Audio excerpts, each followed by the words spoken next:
Okay, welcome back to the Collector Car Podcast. Hey, it's Greg Stanley. I've got a big Monterey recap coming up next week. I hope to have it this week, but honestly, there was just too much data to crunch. Now, this is across all of the auction houses, and I plan on breaking it up, not only based on sales rates, but also how did the Ferraris do? How did the cars from the 1950s do? I know it's just a snapshot in the marketplace, but there were so many cars that traded hands. I think it was around a half billion dollars. I thought it would be fun to do a little bit of a deeper dive that I would maybe not normally do. Now, I'm also headed to Texas soon. So if you need my assistance reviewing a car for possible future consignment at RM Sotheby's, please reach out. It's the perfect time. I always tell people if you're looking to sell a car, get it signed up quickly because you want to be a part of the initial marketing blast when it goes out. So Hershey just closed for RM Sotheby's, which that occurs in October. January is Scottsdale, so that will be opening right now. As a matter of fact, I've already seen some consignments come in. And then obviously we have the big Miami sale at the very end of February. So I would suggest if you're interested in Scottsdale or Miami to go ahead and reach out. You could shoot me a note, gstanley at rmsotheby's.com or Greg at the collectorcarpodcast.com. Now, if you would like to receive my private newsletter, which seems to be very popular, I'm almost hitting 60% open rates.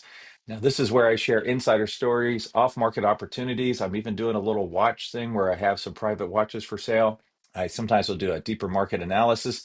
Again, just send me an email at greg at the collectorcarpodcast.com and I will put you on that list. Typically, every Monday, I do an update as far as my travels and where I've been, and then I'll do a funny, quirky email when the when I'm inspired by something fun and interesting. One of my future ones will be, is it Porsche or is it Porsche?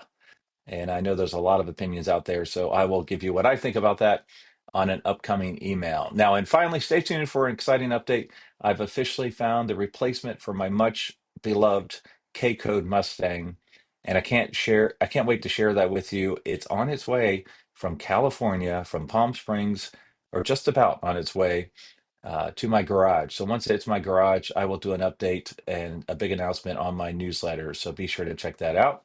So now this is a fun episode. A lot of you like to hear from car owners.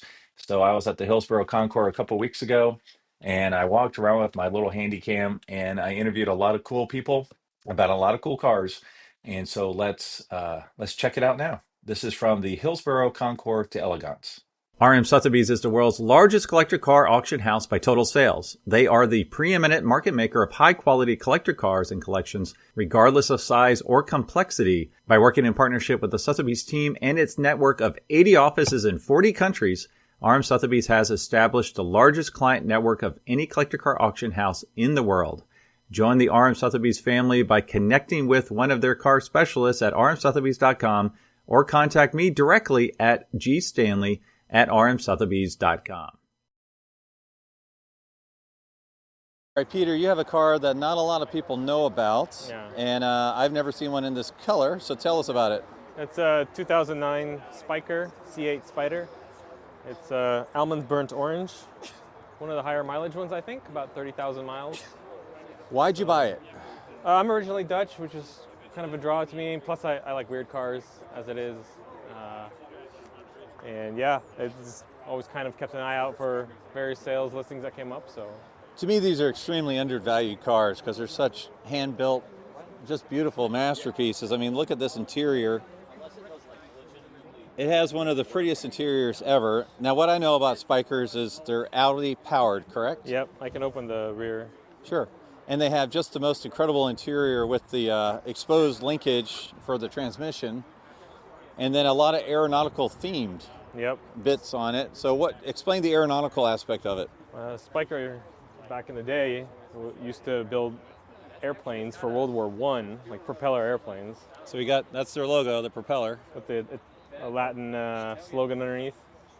What does that say? It says, Nulla tenaci in via est via. So for the tenacious, no road is impassable.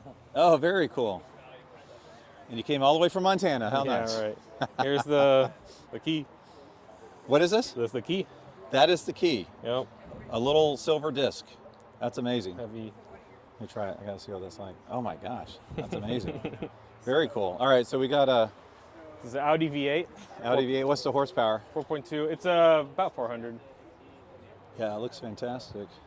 And then again, you see all the aluminum bits and everything. Yep. I mean, look at the brakes and the pedal assembly. Yeah, even the air vents and everything. The steering wheel's a propeller. So what are the drawbacks to a car like this? Like parts, obviously. If you can look like the mirrors, this like sculpted single piece of aluminum. Like if you, Oh, right. if that gets knocked off, you were kind of screwed. Now, am I right that this is the door handle? Or where is it? The Is it door hidden? popper is a button here. Oh, up top. I knew it was on there somewhere. Yes. Wow, this is a beautiful. No, it came out of Illinois. So what's the color again? Burnt almond orange. Wow. So other than parts, any drawbacks to owning a car such as this? The soft top is kind of a chore to put on. It's not like, doesn't look super awesome. So it's really a fair weather car only, obviously. So you kind of A to A, point A to A, they say. Well, stunning car. Thanks for bringing it. Yes, absolutely. All right, Leonard, we just had a short conversation. You know one of my cohorts at Arms Sotheby's, Evan. Yep. And you said Evan's the reason you own this car. Tell us why you own this incredible car. Well, I was looking for, in 1967, my father came home with a 275 GTS, and I've wanted a 330 GTS all my life. And so when I got to the point where I could afford a car, I was looking at a Daytona because that's what I could afford at the time. And I was on a drive with Evan, and Evan said, oh, well, things have softened a lot. You can buy, for that amount of money, you can buy a 330 GTC. And I know somebody that's got one. Ah, nice. And so that's how I ended up with this beautiful car. So tell us about the car. Do you enjoy it as much as you thought you would? I enjoy it more. Good. This is a driver. It drives about 6,000 miles a year. Oh, wow. Nice. I bought it 7 years ago with about 34,000 miles on it, and it just turned 64. Well, good for you. So front engine V12. Yes, sir. And now these have gotten a lot of press lately, at least in the judging circles, about what a great driving car they are. I mean, you got thin A-pillars, you got room for your luggage, like all the stuff you want, right? Yeah. No, I took this fishing in Oregon. Oh, really? You took the car. I drove up to the Ferrari meet in Bend. Oh yeah, we were there. Yeah. And on the way, I stopped at the Mackenzie and did some fishing. That is awesome. So it was good. We've done 4 copper states. I do the Virginia City hill climb, and I do it in 5 minutes, which is about 60 miles an hour. I love it. And I love your license plates around too, Hollywood sports cars. Yeah. Well, that's where it was originally bought. Yeah. And lived here for a while, went back east, then came back out to Woodside, and then I bought it. Well, thank you for bringing it to the Hillsborough Concours. I'm happy to do it. I like to have people see it because it's a beautiful car. Beautiful car. Okay, I've got Ori here with his 1973 BMW 3.0 CS. Tell us a little bit about this car. This thing is absolutely stunning. Great color combination. So this car was sold new in Beverly Hills. The owner was from Beverly Hills. We lived there for about 4 years, and the couple moved up to Napa, bought a winery, and lived there, sold it to the second owner, and that's when I got it. Now tell us, what are the colors? Because it's like a dark blue with white interior. So the color is Atlantic blue with Lotus interior. And this is the factory color combo? That is a factory color combination, yes. Wow, just stunning. Yes. The wood was redone, the leather was retrimmed, but the paint is largely original.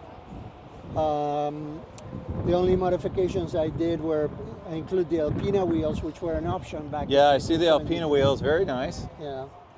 And I just did basically a mechanical restoration. I got the car mechanically sound, but other than the interior and the mechanical work is largely original. It has the original spare tire, never used. 58,000 original miles. Beautiful car. I mean, it's got the sunroof. Tell me about the, how does it drive? It drives great. Everything works. It has limited slip, which was an option back Oh, in wow. those days. Okay. Sunroof, limited slip, power windows, AC. All the options that were available back then, this car has. Now I see you're being judged today. Any word on how you've done so far? I don't know. I've never entered a car, so it's a whole new experience for me. But I'm hoping for the best. But I'm happy the way the car came out. Folks seem to really like it. So. Well, it's absolutely stunning. Thanks for bringing it. Thank you very much. All right, Glenn. I fell in love with this car 3 years ago, and I was disappointed when I had not seen it yet this weekend, and yet here it is. So tell us a little bit about this incredible Cadillac behind you, because I know it looks like it might be stock, but it is far from stock. That is true. So when the game plan on this car, when the hood is down, it looks exactly like it did when it was sitting in a showroom in 1954. This particular car was blue with blue interior, but if you ordered a white with red interior, this is what it looked like. What you don't know until the hood pops up is it now has LS3 engine, 4L65E automatic transmission, rack and pinion steering, four-wheel disc brakes, heated seats. Let's see, about an 800-watt Bluetooth stereo system. So the idea is that it was never the engine and brakes that made this car cool. It was Right. It was the way it looks, right? So there were no improvements to be made there. But now it is reliable. It stays cool. It's easy to drive. Yeah, for my audio-only listeners, we're looking at a 1954 Cadillac convertible. Now it has the fins in the back. It's white with two-tone red and white interior. Big, thick white wall tires, which looks amazing. And an LS3 500 horsepower engine, is that right? That's correct, yep. Yeah, so that's just a factory crate engine. I bought the engine and transmission, came with the controllers from Chevy. Had to make a few minor changes to make it all work, pan, manifolds, water pump, but for the most part it's just a factory-built motor and transmission. So this is the type of resto mod I love. It has the complete factory look, but you have all of the upgrades that you could possibly want for driving enjoyment, right? Right. So we've got 6-zone heated seats when the switches. Heated seats. Yeah, seat heaters in here. The switches are, hidden in little places like this. There's a seat heater Oh my switch gosh. in the bottom of the Seat heater ashtray. switch in the bottom of the ashtray. The radio buttons are all original preset buttons, but now they do things like turn on the amplifiers for the stereo. One of them pops the trunk. One of them turns on the air conditioning, which is in the trunk. Oh my goodness! So you got a trick radio. Yeah. So again, trying to keep everything as original looking as possible, but still operating all the upgrades that I've made. Now, do you still have the hidden gas cap? Yep. Yeah. Let's show fuel it. fill is still here. This is all original and. The original hidden gas cap. Very, very cool. Yeah. There are stories about these cars being stolen and found abandoned at gas stations because the thief couldn't find a way to put gas in it. So how long did it take to do this build? So this was a 7-year project for me. Got it in 2013, finished it in 2020, just in time for the whole world to close. So Right. all dressed up and no place to go. So I didn't start kind of showing it and having fun with it until 2021. But And how many miles have you put on it? about 3,000. 3,000. Yeah. So we, it certainly goes to a few shows a year, but we also take it out and have fun with it. We put the kids in the back seat, and we were up in Tahoe cruising around the lake with 8 people in it a couple of years ago. So That's awesome. We have a good time with it. Awesome. Yeah. Thanks, man. Appreciate it, Glenn. My pleasure. Here's the class of cars that I judged today. 208 GT4s to 208s and 328s. Very good class of cars. This particular one right here, original owner, unrestored, 9,800 miles. And then this one's a really special car here. Incredible colors. It's got kind of a white cream interior. 85 308 GTS QV. Secret be known, this one won the class. Very, very cool car. Look at that interior. So it's a big class to judge. We had 7 cars to judge, and we were able to knock it out. Here comes Dell. All right, so what is with this old newspaper from 2008? Well, back when I finished restoring the car, I was going through all the documentation, the previous owners, and I came up with this name, and I Googled it, and there was an address and a phone number So I called the number and a month later, they got no answer. I called the number back a month later. This lady answers, "Oh, I thought you'd call me back." I go, "Yes," and she goes, "Yeah, that was our car." And I was 19 years old when I joined my husband. He was 22, flying B-26s right after the war, and we bought the car in a lottery. I said, "How did you have the money to buy it when your friend who won the lottery didn't?" He says, "They gave us a box every day that had a pack of cigarettes and gum and chocolate, and we didn't do any of that." So we traded those in the black market and we had the cash. Anyway, so we took this car back to Kansas. There's an article in the same magazine back in 1947 when this car was featured as kind of Hitler's war bounty or whatever when they brought it back. And she has since passed. She was a dear lady, and she gave me a lot of information about what it was like to be sent to Germany to join her husband after the war.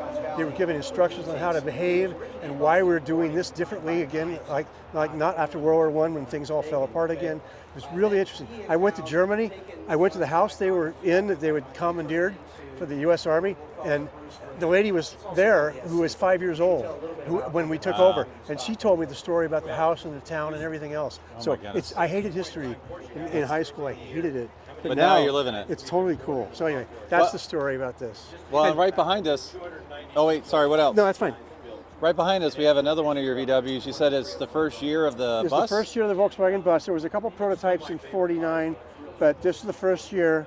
Ben Pon is the guy that sketched up. He was an importer in Netherlands, and he's the first guy to bring 2 Volkswagen Bugs to New York in '49, and he sold them to pay for his hotel bill to get out of town. But anyway, he sketched one of these things, and Volkswagen decided to make them. So this is the 1950. It's the first year they sold them to customers. It's number 5988. It was sold in Germany. Someone in Germany years ago, it was a panel van originally, had no windows and no sunroof, and it was just a bench seat and no seats in the back at all. But somebody in Germany cut holes in the windows and formed them nicely and put wood frames and put windows in it and a sunroof. And I said, well, when we were restoring it, I said, well, there's no reason to do another panel when I can have one with windows in it and seats. Right. So this is the way it looked. Yeah. When it was recovered years ago. My buddy traded a Porsche engine for it when he was 15. Wow. Brought this home, and his dad said, "What the heck is this?" I mean, it was in rough shape. It was missing complete sections of metal. Yeah. But it's number 5988. It's the real deal, and so it was a labor of love. We had to replace floors and wheel wells and external pieces. All sorts of stuff. Yeah. So the Beetle's Type 1 and the bus is Type 2. that's correct. All right.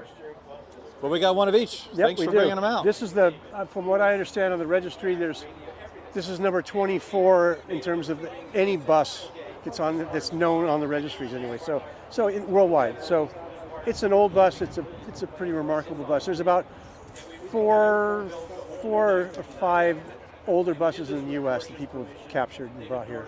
So, thanks for bringing them both out. You're welcome. Thanks for having me. All right, another cool car here at the concours is this Oscar Mayer Wienermobile. And this is one of 6 in the U.S. and it's been basically traveling the West Coast. So very cool. They have a lot of really funny puns when it comes to this ride. It is powered, if you're curious, it is powered by a 350 LS engine. And while we're here, looks like we can take a peek inside. College students have a 1-year agreement in which to drive this.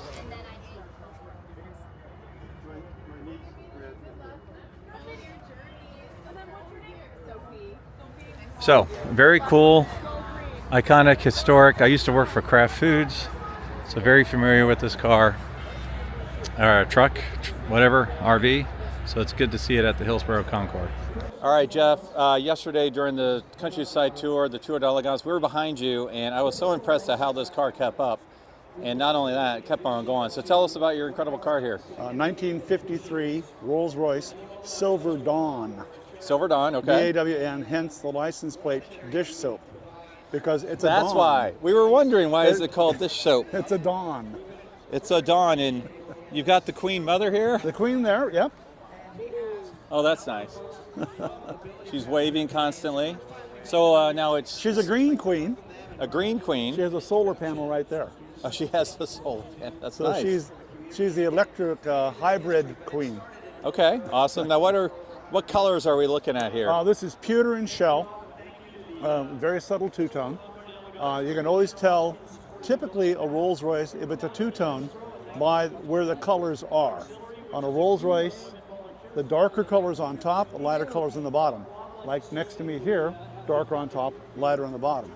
If you saw a Bentley, similar Bentley, which would be an R-Type or a Mark 6, it would be reversed, where you'd have dark bottom, light top. So as you're going down the road and you see one you don't quite know what it is, you can probably pretty much identify it by the colors, either light or dark or light. Who's right? Who's right? You write the check, you pay the guy, you're right. So tell me, what is it powered by? Straight 6 overhead, F-head, overhead valves, 2-barrel carburetor, automatic transmission, Hydra Glide, which is the GM transmission. Now, funny story about the transmission is that Rolls-Royce, early post-war, didn't want a stick shift. They wanted to have an automatic. Well, they didn't have one. So they went to GM, got their automatic from Cadillac, Buick, took it back to England, thought this is so crudely built, we don't want it. They refined it, put it in, it didn't work. Went back to GM, they said, we tried the very same thing. Just build it the way we build it, it'll be fine, and it works great. Wow, okay. Now this is a two-tone, darker silver, lighter silver with a red pinstripe, red interior. Oxblood. And is that burled walnut? Burled walnut wood. You've got the tray in back, obviously. Now one thing, was this a US spec car? I noticed it's left-hand drive. This was sold new in San Francisco. Oh, new in San Francisco. It was new in San Francisco on Van Ness. A gent from Petaluma bought it. He sold it to a couple who took it to the Canary Islands in Spain. They had it there for 30-some years. Wow. They returned to Britain to retire, sold it to a car dealer there in Kent. I bought it from him, brought it back to Port Hueneme, and it came back to about 300 miles from where it started. And we live in Grover Beach, which is near San Luis Obispo. Okay, awesome. When I said, you said you wanted to tell me a little bit about the hood ornaments here. So educate us on two different types of hood ornaments with the two Rolls Royces next to each other. So we've got the kneeling lady here. And then over here, you've got the traditional standing flying lady. So are they both called the Spirit of Ecstasy? Spirit of Ecstasy, the flying lady, or Nellie in her nightie. Is Nellie in the nightie the kneeling one? Nope, that's the kneeling lady. Now the reason for this is that early post-war Britain were on their knees. They were broke. They had absolutely no money. So they were selling these to the export market, to the rich export markets, the United States and the Middle East. Well, if you look at the flying lady, the original one, she's standing here with her backside pointing towards the driver. The Arabs didn't like that, so they made her more demure, and so she wasn't showing her posterior to them to soften the market. Also, if I had a regular flying lady like that, if I opened the bonnet, the wings would hit on. Yeah. So sometimes you see people turn their mascot so that the wings will clear. Oh, but this, it's forward, so the bonnet will clear. That's awesome. Excellent trivia. Well, thanks for sharing your car today at the Hillsborough Concours. My pleasure. All right, Gary, you are standing in front of one of the most iconic Alfa Romeos of all time. Tell me about it. Well, it's a 1931 Alfa Romeo 2300 8C Touring Spider, body by Touring. Alfa Romeo had 5 iterations of the car, the 2300s, and Touring is one of the bodybuilders. No two cars are alike. Each one was individually commissioned by various builders. It could be Zagato, it could be Pininfarina, and in this case it's Touring. So, powered by a supercharged 8-cylinder engine, 155 horsepower, capable of about 120 miles an hour in its day. Okay. It probably can still go 120, but I don't drive it at 120. Now, I do have to point out the iconic Alfa Romeo logo here, where you can actually see the dragon eating a little human, a Moor, a baby. There's all sorts of stories about what that really is. Do you have your own thoughts on the logo? No, actually not. I've never really studied the logo beyond trying to keep it clean of bugs and such. Now, you said that this car is totally unrestored, all original except for one repaint, right? We've had one repaint over the course of its life. Other than that, matching numbers in all respects. Okay. Original interior, original leather, obviously matching numbers engine, supercharged. Wow. And one of the finest example of a touring Spyder on this planet, without being overly enthusiastic about the car. It's a wonderful representation. Now, I saw you driving in today. It seemed like you were having a good time. Yeah, well, with the gas pedal located in the middle with clutch left and brake right, you really have to be on your toes, so to speak, to drive it capably. There's no synchronizer, so it's all double clutch up, double clutch down. Oh, wow, okay. And although challenging at first, remarkably rewarding when you get it out on the road and up on Highway 9 or the local byways. It just loves it. Especially on a day like today. Now let's look at the interior here. The original and restored interior. This is incredible. Correct. Leather patina you have. You can see the wear. It's lightly worn, but maintained to the level that you see this. It's only presented for display today, not in competition. So there are things that if I was in competition, I didn't want to burden the show with a car of this caliber. Right. So we're here to Just to support show the it. show, to support the charities, and to meet the young people that have interest in cars, because as we get older, we need to hand this baton over to the next generation. Absolutely. And this is a wonderful example that generation will inherit. Now this has the prettiest aerodynamic shield here going over the rear spare tires. Is that just for aesthetic / aerodynamic reasons? I think / aerodynamics. In the era, this is what I guess the wind tunnel taught them. That they need to flow the air. But if we even look at the body itself, the fenders flowing, it's very, very aerodynamic for its day. And then are these just storage units here?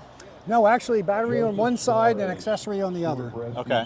And then apparently nobody knows how to do a Ferrari alarm appropriately behind us. Yeah, they're having a little bit of problem Having a there. hard time. So was this also as a bumper?